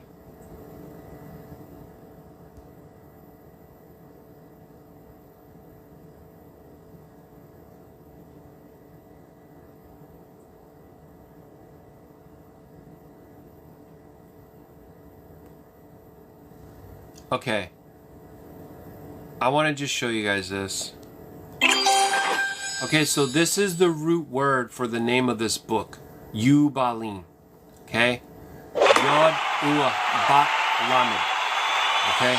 If you add a Yod and a Mem to this, it makes it plural. So it makes it more than one Yubal. What is a Yubal? A Yubal is a ram's horn. Oh, wow. A trumpet. Okay, Maisha was asking about this. I talked about this in the second episode, but she was not able to be a part of it. So go back and watch it on the YouTube channel, sweetheart. But isn't that cool, you guys? I think it helps us to understand what is the name, what is this book? What is the name of this book? What does this mean? Right? What is a jubilee, as they say? Well, I don't like to say it because I feel like it comes with an improper understanding. It is a ram's horn. Okay? Like, and that to me, an improper understanding. It is a ram's horn, okay? Like, and that to me is pretty significant. That's why I get all excited about the shupar. And we're commanded to do it 4 times a year on the new moon days, and we do it on the Shabbat days, and you can do it more than that. But it's this simple, okay? I just want to say, it's not the great big spirally long one that they use in the land with those people who say that there are Yashar'Al but do lie. Those are antelope. Those are antelope horns, okay? This is a simple thing, and, I believe that this is also like a rallying cry and an alarm to wicked Ruach Ha'Qadash, okay? So I do it in Amunah to Yahuah that he delivers my household from alarm to wicked Ruach Ha'Qadash. Okay? So I do it in Amunah to Yahuah that he delivers my household from wicked spirits. Okay? We pull out against them often. Every dawning before I leave to go to work, I pull Baruk over them, and we do it in the evening time, and it's part of who we are. It's part of our heritage, our ancestry, whatever. Does that help to answer your question?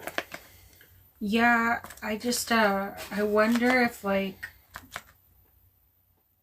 there's some understanding we don't fully grasp of how the blowing of the ram's horn is some sort of a counting of the days. You know how in Yahusha, when they were walking around Jericho and then they would blow the shupar, right? I wonder if it's some sort of significance in counting and marking the counting with the blowing of the horn. I don't know, maybe. Or remembering who we are, who our Elohim is, who fights for us, how long this has been going on. I don't know. So it's interesting. I would say it's significant. I lost my place again. I'm so sorry.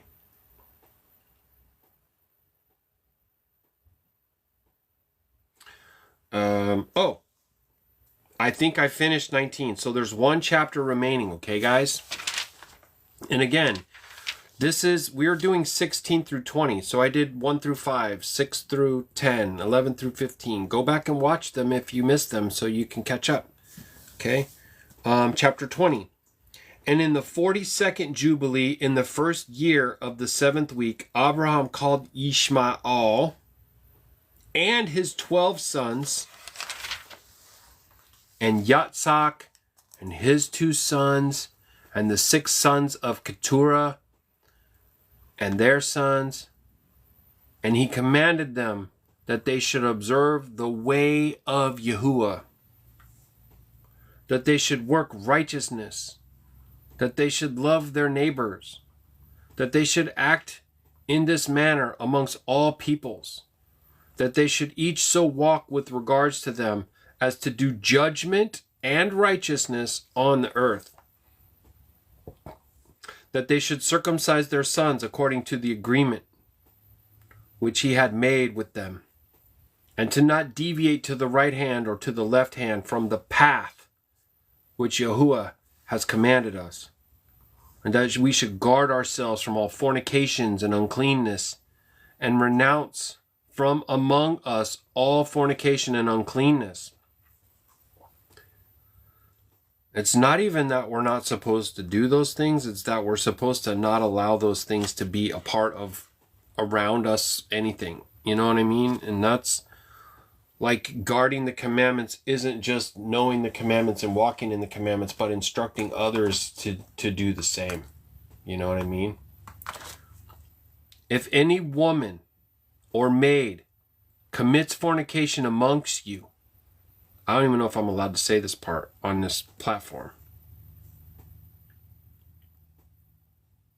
It has to do with fire. And let them not commit fornication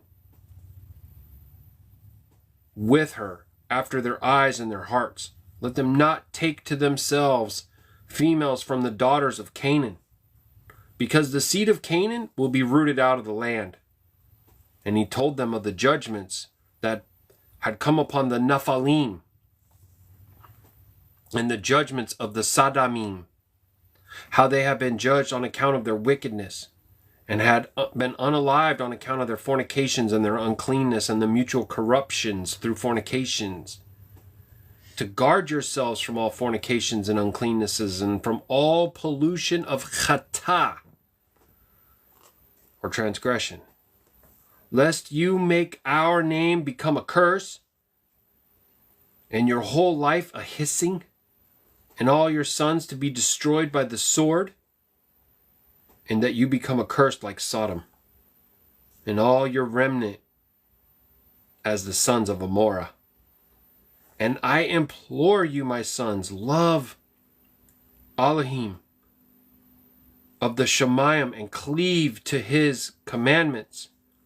Walk not after their idols and after their uncleanness, and make not for yourselves molten images, graven images of idols. It has a lowercase for Elohim right there.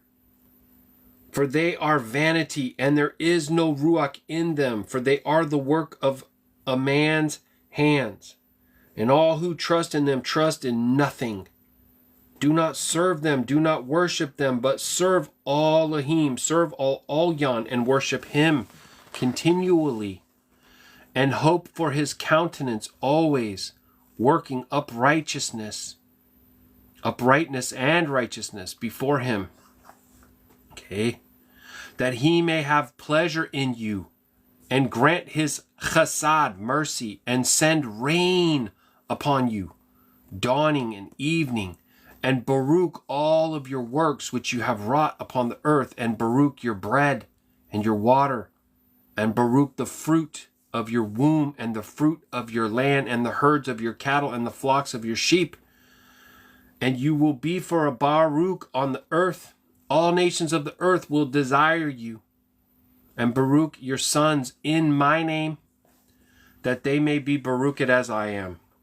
And he gave Yishmael and to his sons and the sons of Korath gifts, and sent them away from Yatzak. And unto Yatzak he gave everything. And Yishmael and his sons and the sons of Korah and they went together and dwelt in Paran, to the entering in of Babel, in the land which is towards the east, facing the desert. And these mingled with each other, and their name was called Arabim. They call it Arabs, and Ishmaelim, or Ishmaelites. That's the end of chapter 20. Baruk Yahuah.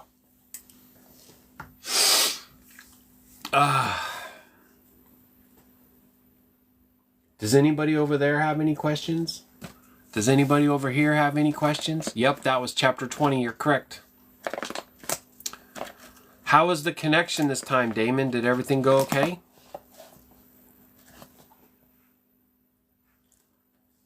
Don't forget about your sandwiches. What was I even trying to say now? I forgot. Sandwiches. Oh. Sand and or something? And? Sand.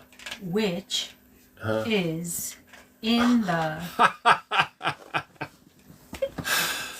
Oh boy. Thank you. Perfect connection. Baruk Yahuah. Baruk Yahuah.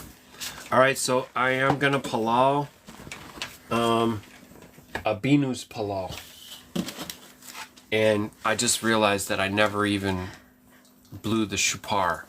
So I should probably saddle up my prosthetic leg and go outside and blow the shupar after this too. Alright, Baruk Yahuah. I'm going to read it all the way through in the Abrit first so you can really hear it. And then I'm going to go back and do the English for understanding, okay? Abinu bashamayam kadash kishamka. Malak utka bua ya rauka asha. All aratz khan bashamayam natan lanu hayum at lacham bahat sarak. Usalach lanu lachatainu ki lanu salach utam. Lachataim kumkara lanu U parat lanu lata'ah. U yasha lanu marasha. La malakutka shalat. Hakach u hakabad. Bahasham al kal shamut. Yahuah is Yahusha. Yahuah. Our Father in heaven, separated is your name. Your kingdom come, your will be done. On earth so it is in heaven. Give us today agreement, bread in the need. And forgive us for our crimes as we forgive them for their crimes against us. Lead us not astray and rescue us from evil doing, for your kingdom reigns, the power and the esteem in the name above all names. Yahusha HaMashiach, Hallelujah, Yahuah. Baruk Yahuah. It's my honor, Aki. Thank you.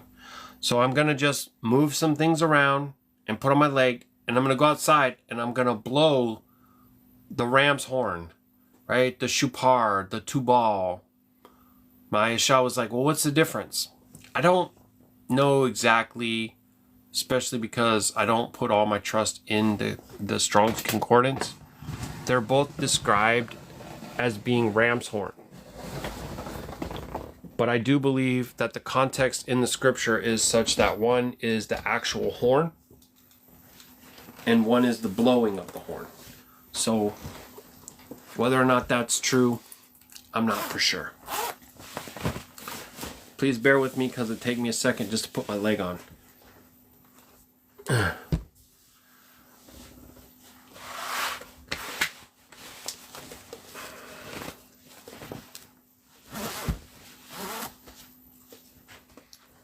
Okay. Let's go outside. Turn off the background. How do you do that? Let's go outside. Turn off the background. How do you do that? Turn off the background. Okay, and I'm sure that it's going to be very dark out there. You coming too, baby? Maybe just to the door? Yeah. Okay. Yeah, really strong winds overnight last night, and it knocked out the power, and we were on the generator. I'll let you see outside, but it is literally so black out here, you probably wouldn't even see nothing.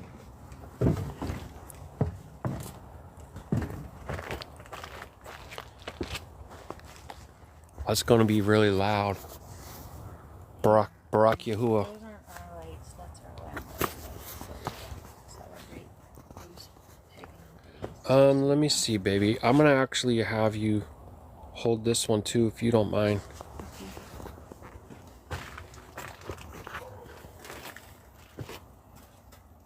Baruk Atah Yahuah.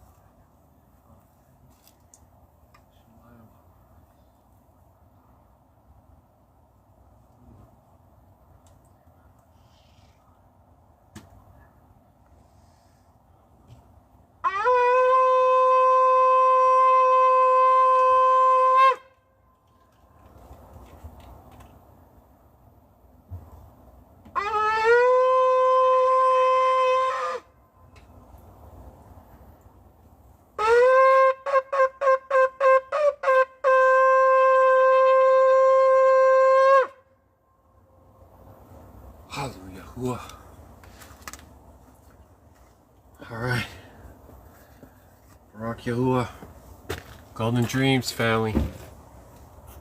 Baruk Atah. By the power and will of Yahweh, Yahusha, the Messiah, the one who we love him because he first loved us, right? Because while we were yet enemies at enmity with the Most High, he humbled himself, he took on flesh, he took on the role of a servant, he lived a perfect, righteous, or Qadash life. He willingly laid his life down, no one took it from him. He bore our iniquities on his body. He was impaled on a tree. He was in the tomb 3 days, and he rose again in power, in sovereignty, in majesty, in all esteem. All esteem Yahusha. Yahusha comes in the name of the Father, Yahuah. Baruk is he who comes in the name of the Most High,